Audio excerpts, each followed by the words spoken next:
Halo semuanya, kembali lagi bersama saya Pujianto. Dan teman-teman, kalau kita mengupload video, saya yakin teman-teman sudah bisa ya, biasa mengupload video ke YouTube ya. Tapi sayangnya kalau kita asal-asalan dalam proses mengupload video ini akan menyebabkan video susah untuk mendapatkan penonton karena algoritma YouTube membacanya kurang baik. Oleh karena itu saya akan jelaskan cara yang biasa saya lakukan untuk mengupload video sehingga ini bisa berpotensi mendapatkan banyak penonton dan algoritma YouTube bisa bekerja dengan baik, kemudian bisa merekomendasikan video kita ke penonton yang lebih banyak.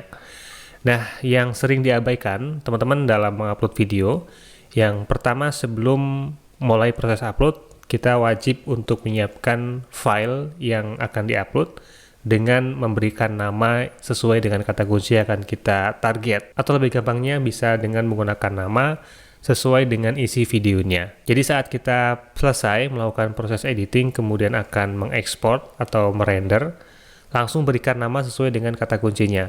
Atau kalau sudah terlanjur diekspor dengan nama yang sembarang atau nama yang random, kita bisa lakukan pergantian nama file ya. Ini bisa dilakukan di komputer atau di HP ya. Dan di sini bisa kita ganti dengan nama file sesuai dengan kata kunci yang akan kita gunakan. Selain itu bisa diikuti juga dengan nama channel kita. Ini akan memberikan informasi yang lebih baik ke sistem algoritma YouTube ya, untuk meningkatkan performa channel kita. Nah, kemudian setelah file sudah kita siapkan, sekarang bisa kita lakukan upload file seperti biasa dengan menggunakan aplikasi YouTube yang ada di HP, atau juga bisa dengan menggunakan website ya, sama saja prosesnya seperti ini. Yang terpenting di sini ada langkah yang harus kita ikuti agar tidak menyebabkan performa video kita menjadi buruk ya algoritmanya di YouTube. Nah, untuk proses upload file ini kita bisa cari nama filenya, kemudian upload seperti biasa. Nah, seperti ini sebelum kita melakukan pengisian untuk data lengkapnya seperti deskripsi dan sebagainya, yang di bagian pertama ini wajib kita isi atau kita tentukan adalah untuk target penonton ya. Ya, di sini kita targetkan tidak untuk anak-anak video ini. Kalau teman-teman mengupload video yang untuk anak-anak juga langsung bisa ditetapkan untuk anak-anak. Dan kita bisa menuju ke langkah berikutnya. Ini di bagian monetisasi, nanti bisa kita setting setelah selesai. Kemudian di bagian elemen video juga bisa kita lewatkan dulu. Yang terpenting adalah di bagian visibilitas. Di sini jangan sampai kita langsung setting ke publik ya. Karena saat video kita jadikan publik, maka algoritma YouTube itu sudah langsung bekerja.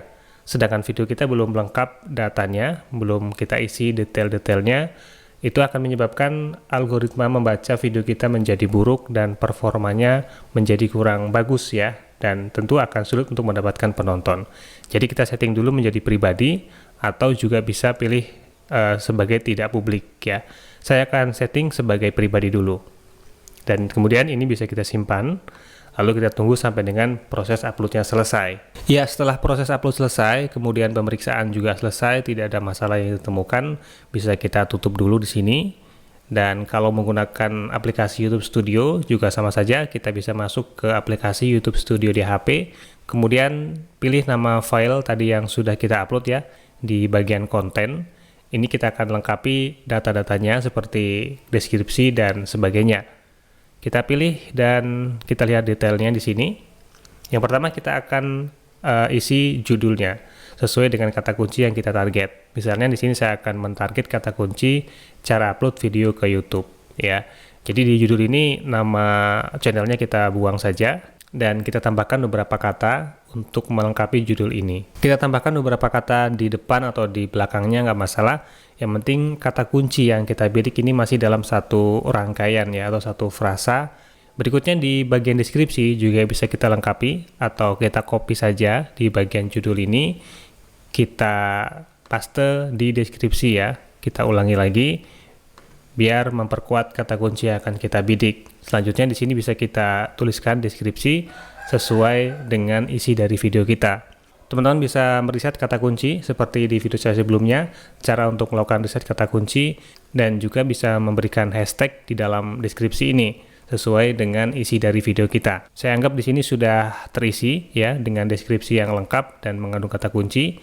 Kemudian di bagian bawah bisa kita tuliskan beberapa hashtag ya. Biasanya saya berikan cukup 3 hashtag saja. Kemudian berikutnya kita akan perbaiki untuk thumbnailnya ya. Karena saat pertama kali video diupload ini kita akan diberikan 3 pilihan thumbnail. Tapi ini kurang menarik ya. Jadi kita bisa menggantinya di sini, bisa upload thumbnail dan teman-teman bisa siapkan dulu gambar thumbnailnya. Kalau belum punya, kita bisa menuju ke Canva ya untuk membuat desain thumbnail yang gampang dan juga tentu saja gratis di Canva ini. Setelah terbuka di Canva ini kita bisa cari dengan kata kunci YouTube thumbnail. Ya, di sini ada beberapa pilihan template dari YouTube thumbnail yang bisa kita gunakan. Misalnya saya akan gunakan yang ini. Kita tinggal klik saja. Nah, di sini bisa kita lakukan editing untuk pembuatan thumbnail YouTube. Setelah selesai melakukan editing di bagian thumbnail ini, kita bisa klik share, kemudian download. Dan jangan lupa di sini juga kita berikan nama file seperti kata kunci yang kita target. Oke, setelah selesai kita download file thumbnail yang kita buat di Canva, kita akan upload di sini. Ya, setelah thumbnail sudah kita ganti, kemudian kita bisa scroll ke bawah, kita atur di bagian playlist ya. Kita akan masukkan video ini ke dalam playlist apa. Playlist ini berguna untuk memudahkan penonton kita menemukan tema video dalam satu paket ya, sehingga menontonnya juga lebih mudah. Kemudian kita scroll ke bawah. Selanjutnya di bagian tag ini bisa kita isi dengan kata kunci yang berkaitan dengan isi video kita. Untuk mencari kata kunci yang sesuai atau tag yang sesuai untuk kita masukkan, di sini kita bisa menggunakan rapidtext.io atau kalau menggunakan aplikasi di HP, teman-teman bisa menggunakan aplikasi TagView. Kita masukkan kata kunci yang tadi kita gunakan untuk nama file dan juga untuk thumbnail. Kemudian kita cari. Di sini akan kita dapatkan beberapa kata kunci yang sudah tergenerate secara otomatis. Kemudian kita tinggal copy saja. Lalu kita kembali lagi ke YouTube Studio dan di sini kita bisa paste. Selain itu, kita juga di sini masih bisa menambahkan beberapa kata kunci lain yang berkaitan dan setiap kata kunci dipisahkan dengan tanda koma. Nah, tapi batasan dari mengisi kata kunci ini adalah 500 karakter. Jadi kita bisa menghapus salah satu kata kunci agar tidak lebih dari 500 karakter. Oke, setelah di bagian tag ini sudah selesai, kita akan menuju ke bawah. Bisa kita sesuaikan jika belum diisi. Di sini untuk bagian setting bahasa video ya, kita tentukan bahasanya, kemudian bahasa untuk judul dan deskripsi. Selanjutnya di bagian lisensi dan distribusi, kita buat lisensi untuk YouTube standar dan kita checklist bagian penyematan untuk memberikan izin video kita disematkan di website atau di aplikasi lain. Kemudian kita checklist juga untuk publikasikan ke feed subscription dan memberikan notifikasi kepada subscriber kita. Selanjutnya di bagian kategori kita akan isi sesuai dengan kategori video kita dan akan lebih baik kalau kita bisa menggunakan satu kategori setiap kali upload video di channel kita.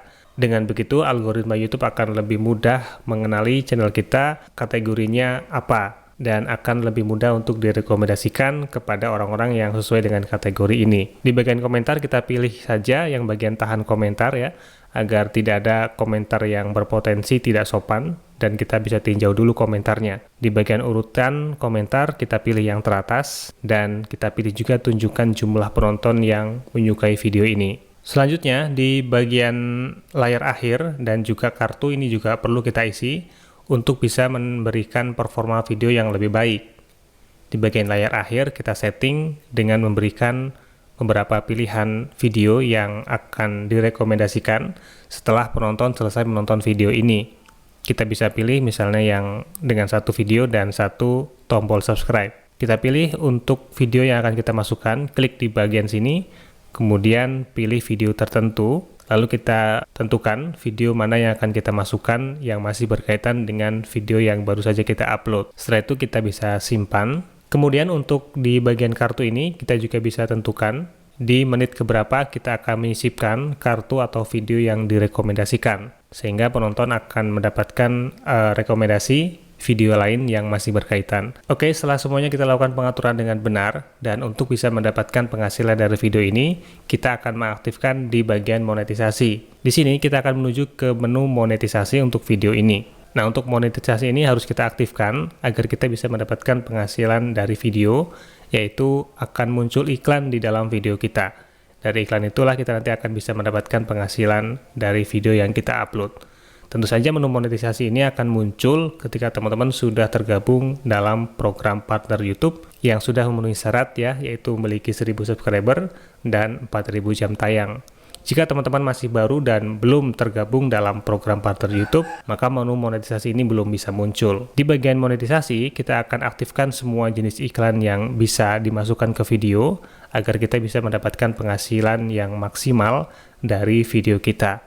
Setelah itu kita bisa simpan, dan kita kembali lagi ke detail. Oke, setelah semuanya siap, kita lakukan pengaturan. Sekarang kita bisa melakukan publikasi video ini, sehingga video kita bisa tersebar ke publik, dan kemudian algoritma YouTube akan bekerja. Nah, teman-teman, untuk strategi mempublikasikan video, sebaiknya juga kita jadwalkan sesuai dengan jadwal dari upload video kita. Semakin bisa konsisten, kita bisa mengupload video dalam waktu yang sama, maka algoritma YouTube akan lebih mudah mengenali channel kita dan merekomendasikan video yang baru saja kita upload. Di bagian visibilitas, kita bisa klik, kemudian langsung kita buat ke publik ya, atau bisa juga kita jadwalkan sesuai dengan jadwal yang kita inginkan. Nah, begitu ya teman-teman langkah-langkah untuk mengupload video yang biasa saya lakukan agar algoritma YouTube bisa membaca video kita dengan baik dan merekomendasikan ke penonton yang lebih banyak. Cara ini adalah salah satu upaya kita untuk bisa mendapatkan penonton yang lebih banyak ya, bukan menjamin pasti akan mendapatkan penonton yang banyak. Karena untuk mendapatkan penonton yang banyak, tentu berkaitan juga dengan kata kunci yang kita target atau seberapa menarik materi yang kita sampaikan. Semoga bisa dipahami dan terima kasih sudah menonton. Sampai jumpa di video saya selanjutnya.